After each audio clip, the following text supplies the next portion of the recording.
Hi everybody, this is Brandon Aldred with the Design Chimp, and today I'm going to have a fairly quick tutorial on how to extract an image from a background. I had somebody request this one in particular just because the background's pretty light against the plane and so is the concrete, so using a quick selection tool can be kind of hard. This is the first time that I've opened this, and I'm going to show you in real time how I would tackle this. I also, once I was going to extract it, I was going to just put it on this background. It's not really the same angle, but you'll be able to see how it looks on a different background just because these are kind of bright colors.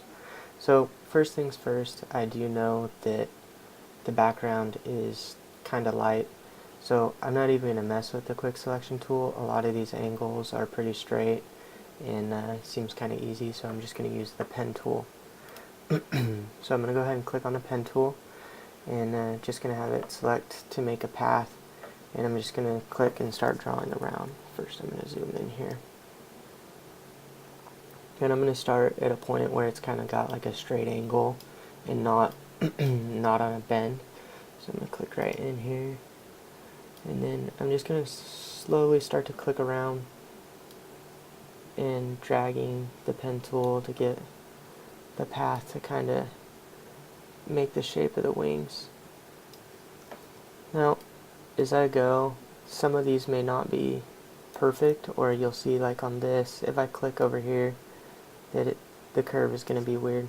So I'm going to hit Command or Control Z to undo that last step, and when I hover over this anchor point, on my keyboard, I'm going to hold Alt or Option, and you can see it brings up the little caret, and if I click that, it actually won't continue that curve, and it'll start straight again. So I'm going to do that, and I can kind of go like this. I don't recommend doing that on a lot of curves just because it'll start to look choppy as you go around a circular object, but sometimes it's useful, like in these situations. Now I'm just doing a really rough trace job of this plane. So let's finish this up here.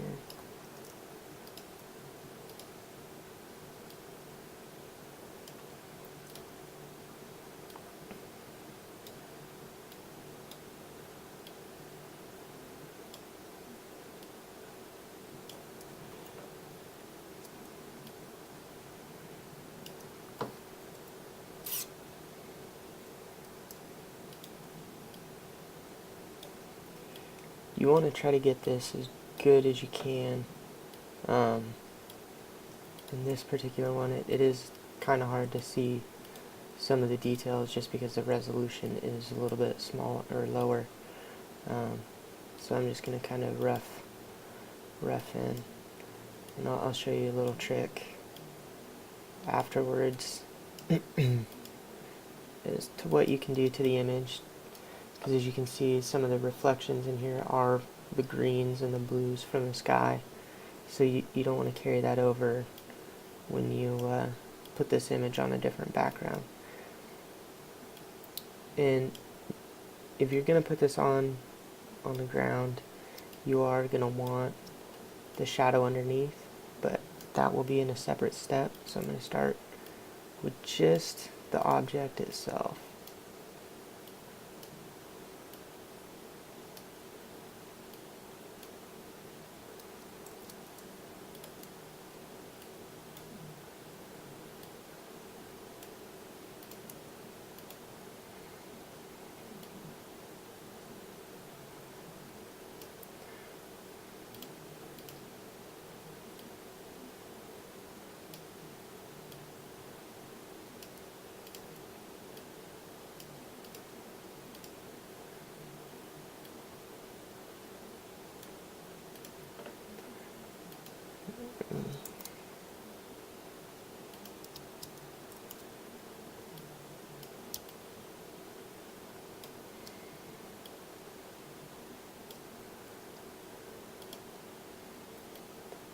Again, I'm just using the pen tool. clicking and dragging, and I'm using Alt or Option every once in a while to end the curves so they're not funny looking. You can kind of see like on these anchor points, like the more I'm dragging this straight up, if I keep it on this path of pixels, when I go to draw another line, it'll be consistent and pretty straight.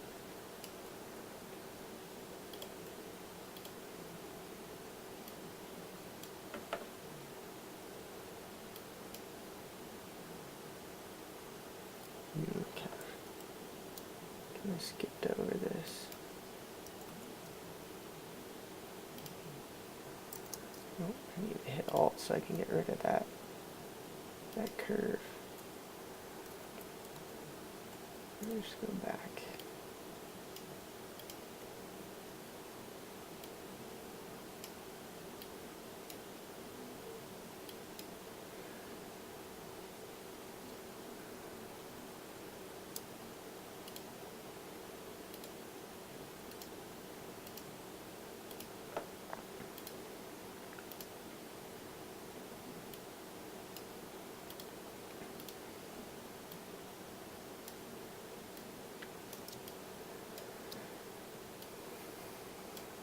And you may want to spend a lot more time doing this part of it than I am. I'm just kind of going through it pretty quick.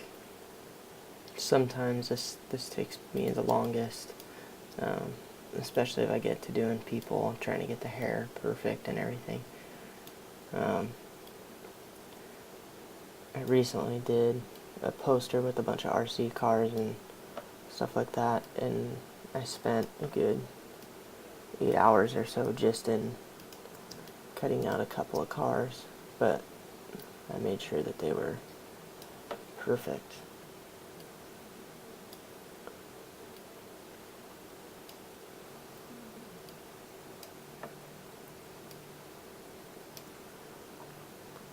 So we're almost done here.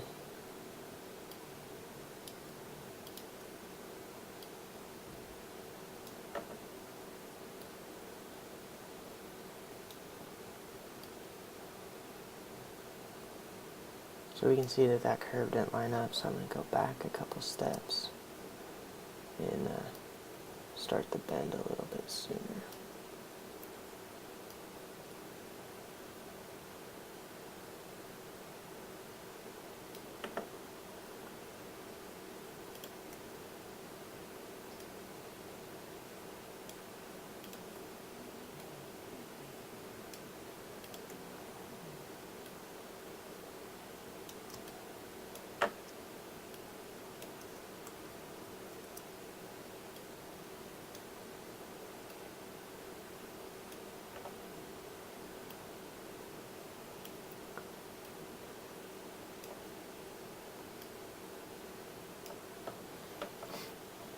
Okay, so now that I've finished off that path, what I'm just going to go ahead and do is click up here and make a selection.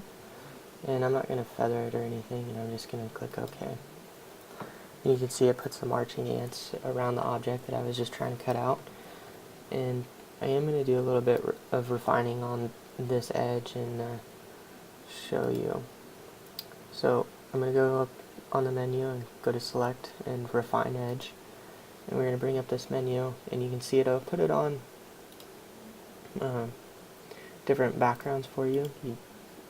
It'll most likely default to this. And this is, if you were to use, just hit the Q button and do a quick selection, or a quick mask actually, you would see this red when you were doing that, cutting out or covering the object that you want to mask.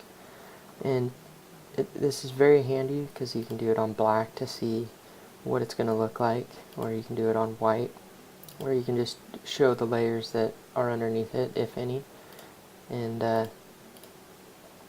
so what I'm going to do first is I'm going to just go ahead and put it on black, and I'm going to show you a couple things once you're in this menu. So once you're in this menu, you can still see that I have this brush, and you can make this bigger or smaller by using the brackets on your keyboard. and the left bracket will make it smaller and the right bracket makes it bigger. So if you had something like this that you wanted Photoshop to take a look at and kind of smooth out, you make your brush size and you can just paint along it, the edge of it, and it'll try to smooth that selection out. It may not always work the best just because of that light color. It's hard for Photoshop to differentiate, but the cut's pretty good. It's just a matter of the resolution of the image. And here you can see the green that I was talking about, where it's picking it up from the ground of the background of the original image. So what I'm going to go ahead and do is just click on decontaminate colors, and when you drag this around, you'll see that it'll get rid of a lot of the color in there. So I'm just going to go ahead and do that. I'm going to feather it actually. Oh, whoa. Just a touch. Sometimes what I'll do too, if I don't do the feather, is I'll duplicate this layer after I was done and just apply a Gaussian blur. But I think that's going to be alright. And it does look a little blurry. But let's go ahead and duplicate this layer and put it on that other background. You can see that it came out pretty good. So now you can still see hints of the green and a little bit of halo. So what I like to do when this happens is I'll go into the layer mask and I'll hold Command or Control, I believe, on the thumbnail if you're using a PC. And I'm going to go to Select, Modify, and Expand. I'm only going to expand it by one pixel. And then I'm going to go to Select Inverse. And I'm going to fill with black. Let me see. That actually didn't work. Maybe if I go Select, Modify, Contract, actually. Yeah, there we go. And then Select Inverse. And then Edit, Fill, or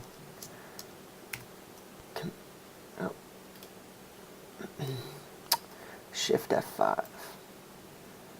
I was accidentally holding down Command. And you can see that it got rid of that halo that was around that. And it doesn't look very real on the background. I can actually go back to the image and use the sponge tool, get rid and click on where the green is to desaturate that so you're not picking up those greens.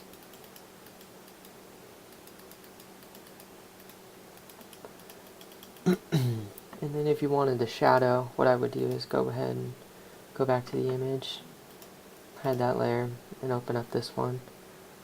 And you can use the shadow from the image or draw your own. But I'm just going to go ahead and take the one from the image and again use the pen tool. And I'm actually just going to do this really rough because it doesn't need to be perfect.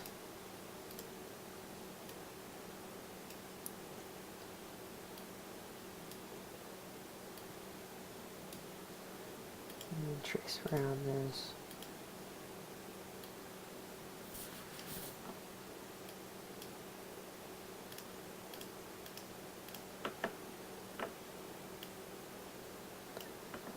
And after I do that, I'm going to click Selection again. To make that selection, click OK, and it brings up the marching ants. And I'm going to go ahead and make a new layer. And I'm going to hit Shift F5 and fill it with black. And now that I have that, I'm going to go ahead and duplicate that to the other layer. And put it below my plane. Zoom out to where I can see the shadow. And move it under the plane.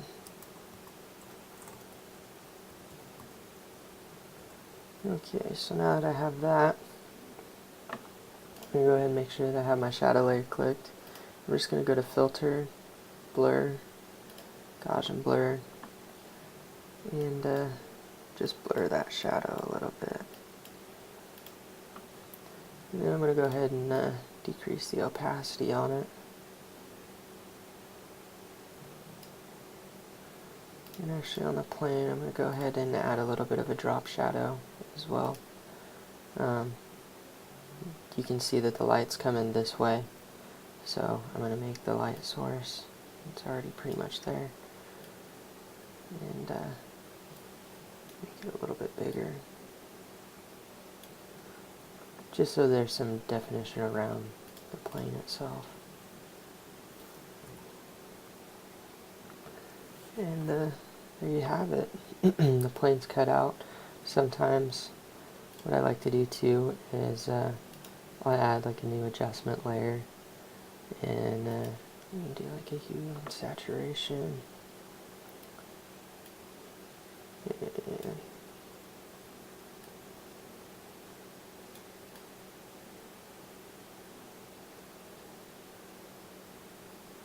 you can mess around with things like that. This kind of helps get the color of the image all in line with the plane and the background. Sometimes what I'll do too is even just a solid color, and I'll do a blue tint. And it's been a while since I've messed with this, but you can go ahead and mess with the different overlays and drop it down.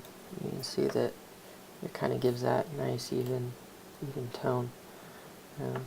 But hopefully this helps you, and if you need anything else, just go ahead and check out the designchimp.com or leave a comment on the YouTube channel. You can go ahead and email me. Thanks, and have a great day.